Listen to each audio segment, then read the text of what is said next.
stuff. Everything involved was standard. There was no crime here. In fact, I just watched a couple of the reports. You watched Jonathan Turley, Andy McCarthy, Greg Jarrett.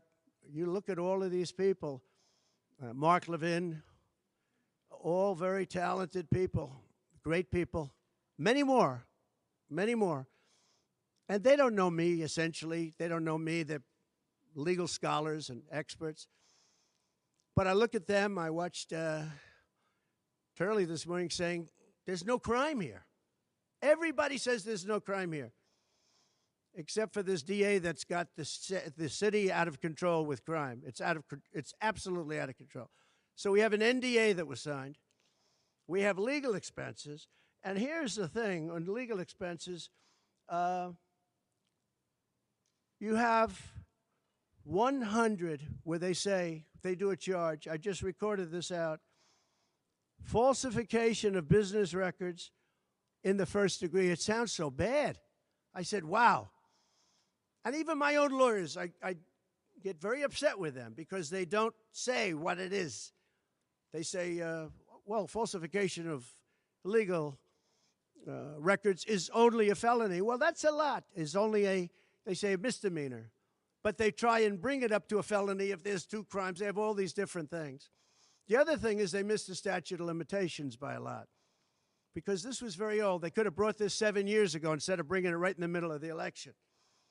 So they missed the statute of limitations. They did everything. Now, let me give you the good news. The good news is last night, we just got a report this morning, in the history of politics, I believe, maybe I'm wrong, somebody will find that I'm wrong, maybe, but I don't think so. They raised with small money donors, meaning like $21, $42, $53, $38, a record $39 million in about a 10-hour period. No, think of that. I like those people.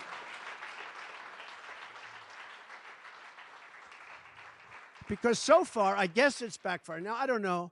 I'd rather not have it happen. I don't want to have it backfiring. I don't want to win this thing legitimately, not because they were stupid and did things that they shouldn't be doing. They shouldn't have brought this case. They were saying it this morning. This is a case that should not have been brought. I watched Andy McCarthy say this is a case that should not have been brought. And that was this morning. But they all say that. Every legal scholar has said it. And these are great people. They really understand the law. The other thing, a poll just came out. The first poll, I don't know, maybe others will be bad. But a poll just came out a little while ago. The Daily Mail. Does anybody read the Daily Mail? It's very good. They have a good poll. At least I like it today. And the Daily Mail just came out with a poll. And it has Trump up 6 points in the last 12 hours. 6 points. 6 points since this happened. Who thought this could happen?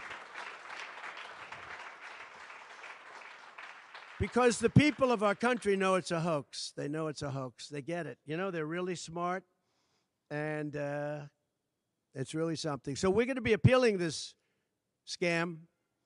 We're going to be appealing it on many different things. He wouldn't allow us to have witnesses. He wouldn't allow us to talk. He wouldn't allow us to do anything. The judge was a tyrant. And you got to see that with Bob Costello, a fine man. I've never seen anything like it, and neither has anybody that was in that courthouse where he demanded that the courthouse be cleared. Now, the good news is most of the people in the courthouse were the media. And anybody that was in the media, if you're fair, you'll say, wow. That was anger. That was crazed. He was crazed. And the reason that Bob Costello acted a little bit upset, which I think he has a right to, was that every question he was being asked was being objected to by the other side and sustained by the judge. Sustained, sustained, sustained. I think he did it many times. I don't know what the number, many times. Even I was sitting there saying, and these were basic questions. And I never saw anybody treated that way by a judge. And I've been treated very badly by 2 other judges also, because it's all the same thing. And it all comes out of the White House. Crooked Joe Biden, the worst president in the history of our country. He's the worst president in the history of our country, the most incompetent. He's the dumbest president we've ever had. He's the dumbest president, most incompetent president, and he's the most dishonest president we've ever had. And so many of he's a Manchurian candidate. You take a look at the way he treats China, Russia, so many others. You know, I ended the Russian pipeline. It was dead. He comes in and he approves it. And he gets $3.5 million, meaning $3.5 million is paid to the family, his family, from the mayor of Moscow's wife. And I said, where did that come from? Nobody wants to talk about it. But he's a very big danger to our country.